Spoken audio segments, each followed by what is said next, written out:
Hello, ladies and gentlemen. This is John Literal, host of johnliteral.com.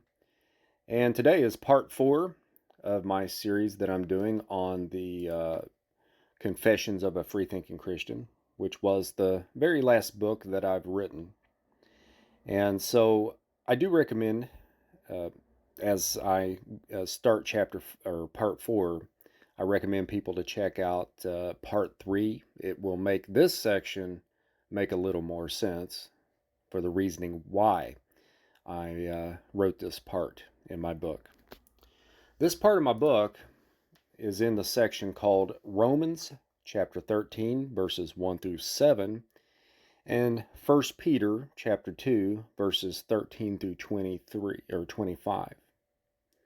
And so here we go.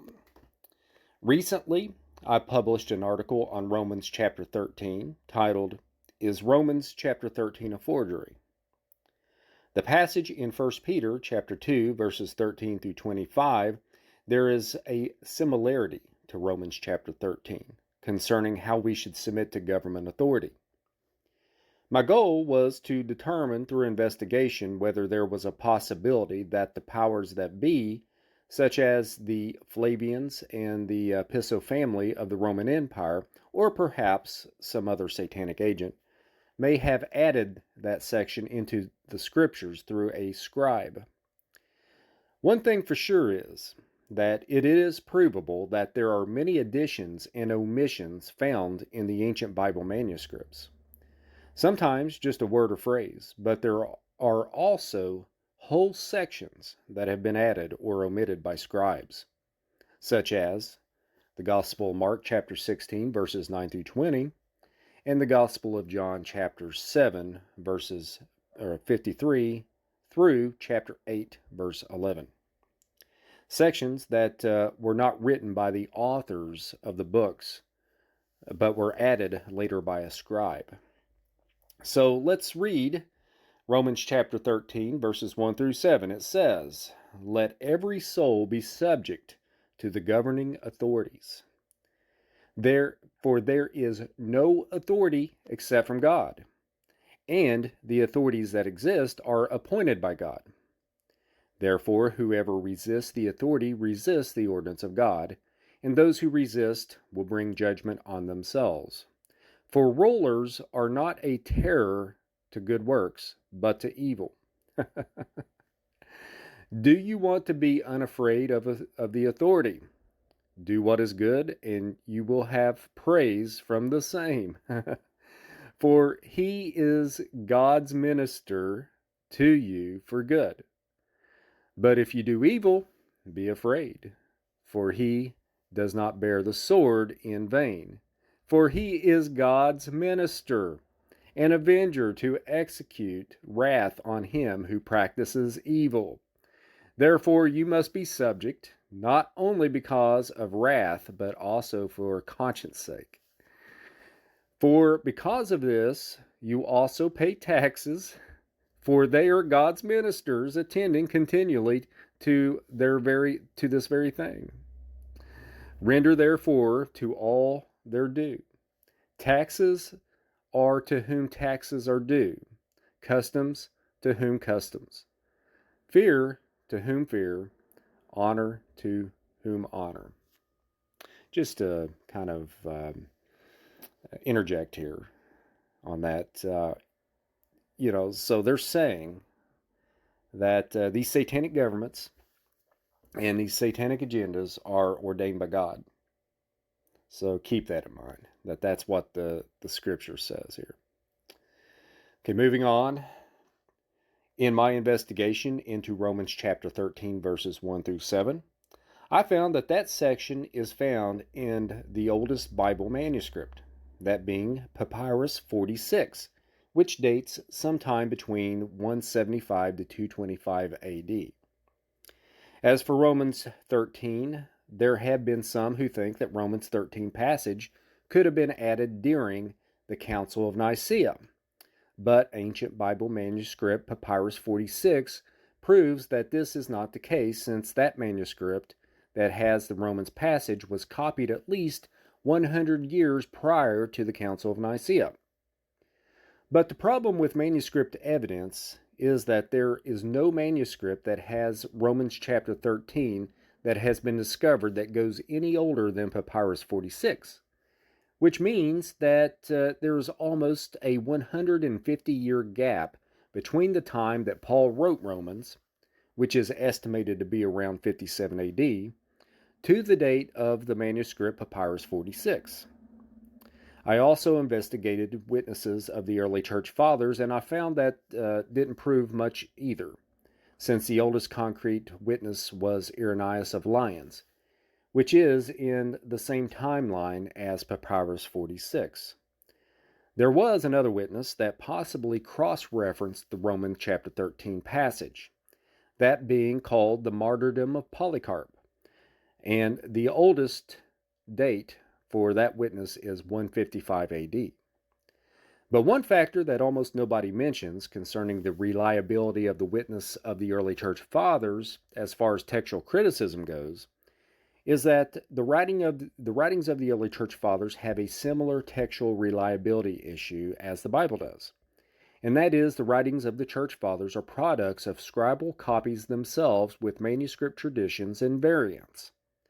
So, when someone refers to a church father as being a witness of a citation of Scripture for textual criticism purposes, it needs to be understood that there are no autographed writings of the church fathers, just like there are no autographed writings of the biblical authors. Now, looking at the passage of 1 Peter chapter 2, verses 13 through 25, the key verses have some troubling authoritarian sympathizing content. So let's read this passage. Peter says, "Therefore submit yourselves to every ordinance of man for the Lord's sake, whether to the king as supreme, or to governors, as to those who are sent by him for the punishment of evildoers, and for the praise of those who do good. For this is the will of God, that by doing good you may put to silence the ignorance of foolish men. As free, yet not using liberty as a cloak for vice, but as bondservants of God. Honor all people, love the brotherhood, fear God, honor the king. Servants must be submissive to your masters with all fear, not only to the good and gentle, but also to the harsh." To interject again, that really sounds like that would be from God. To submit, be submissive to your masters with all fear. So in other words, be submissive to the satanic government that you live under, as if that is God's servant. Sorry, folks, I have trouble with that. Okay, to move on with this book. This passage of 1 Peter chapter 2 is in harmony with Romans chapter 13 passage, and depending upon how status-minded that a Christian is, depends upon how they interpret this passage. Some so-called Christians use this passage to defend their government worshiping political views. Some Christians who have a sense for liberty and freedom will often dance around these passages and be like, saying things like, "I know that the text says that, but it really means this." As for a free-thinking Christian like myself, I prefer to say that those texts are not consistent with the teachings of Christ, and that these are either authoritarian inserts, or, if Paul and Peter actually did write it, then they were wrong in their assertions. I have no problems questioning the judgment of the authors of the Bible. The idea that every word in the Bible is as if it came straight out of the mouth of God is a concept that is projected upon the Bible. But this is nothing more than a man-made doctrine, and it is unnecessary. This concept has led many Christians to believing that they have to apply everything in the Bible to their philosophical and religious positions. And this has led to the adoption of racist views, inferiority of women, pacifism, unnecessary strict and severe codes of conduct of every kind, petty division amongst believers, and so on. And then you have the case, like mentioned above, where there are absurd assertions made in the Bible which leads those who can think critically, therefore have to do all sorts of spinning the context and interpretative acrobats in order to justify in making the passage applicable in a sensible and practical way. A free-thinking Christian does not feel the need to do all of that, because right is right and wrong is wrong. Now let's put the passage of 1 Peter chapter 2 verses 13 through 18 through the same test that I did for the Romans chapter 13 passage. When I consulted the oldest ancient Bible manuscripts for 1 Peter passage, I found that the manuscript is Papyrus 72. According to the scholar Kurt Aland, Papyrus 72 dates between the 3rd or 4th century. So this manuscript is not as old as Papyrus 46 manuscript that was mentioned above. Therefore, there's a large gap of time between the time that Peter wrote this epistle, which was around 62 to 64 AD, to Papyrus 72 that dates no earlier than 200 AD. This means that there is a possibility that the powers that be could have inserted those authoritarian provisions to submit yourselves to every ordinance of man for the Lord's sake, whether to the king as a supreme or to governors. As for citations from patristic sources, this is similar to that of the Romans passage. The oldest citations that's found in the early church fathers was from Clement of Alexandria and Tertullian of Carthage, who were contemporaries and would have made these citations around 200 AD. So my conclusions on Romans 13 and 1 Peter 2. I have come to the same conclusion that I did concerning Romans chapter 13 passage. Either the authoritarian supporting assertions were not originally written by Paul and Peter themselves, and were added later by those who desired to manipulate Christians to allow the satanic authorities of the Roman Empire to dictate their lives and to give up their individual sovereignty, or Peter and Paul were simply wrong and were statist, which I have no problems considering either one of those. Now let's look at the passage, render unto Caesar. As I mentioned above, those passages in Romans 13 and 1 Peter 2 are not consistent with the teachings of Jesus. Some may use the argument that it is based upon a scene found in the Gospels, that is Matthew chapter 22, verse 13 or 15 through 22, the Gospel of Mark chapter 12, verses 13 through 17, or the Gospel of Luke chapter 20, verses 20 through 26. Let's read the passage. This is from the Gospel of Mark. It says, quote, "Then the Pharisees went and plotted how they might entangle Jesus in his talk. And they sent to him their disciples with the Herodians, saying, 'Teacher, we know that you are true, and teach the way of God in truth, nor do you care about anyone, for you do not regard the person of men. Tell us, therefore, what do you think? Is it lawful to pay taxes to Caesar or not?' But Jesus perceived their wickedness and said, 'Why do you test me, you hypocrites? Show me the taxed money.' So they brought to him a denarius, and he said to them, 'Whose image and inscription is this?' They said to him, 'Caesar's.' And he said to them, 'Render therefore to Caesar the things that are Caesar's, and to God the things that are God's.'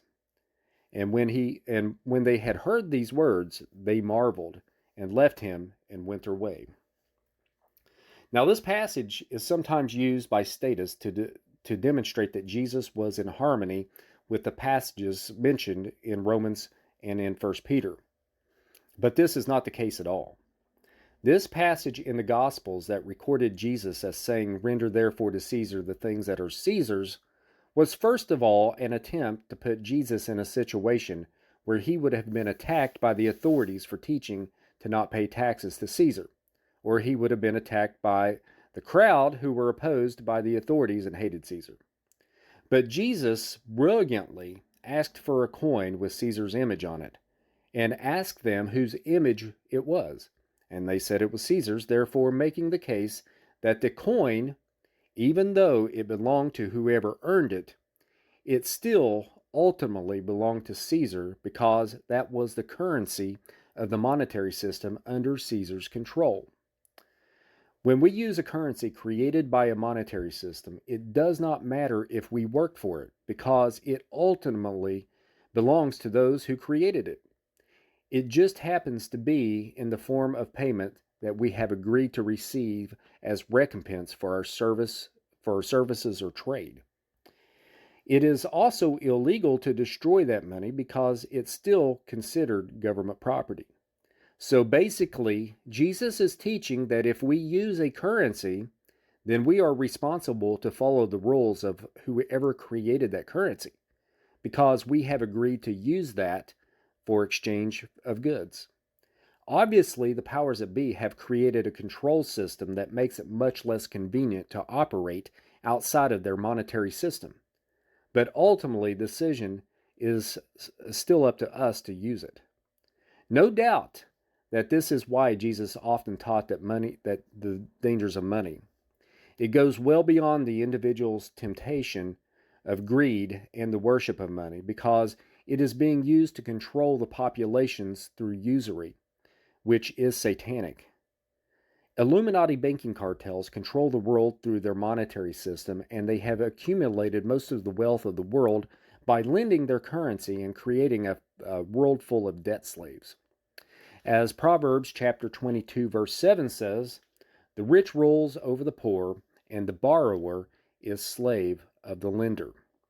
Jesus was not promoting paying taxes, but gave us insight about the strings that are attached to using government currency.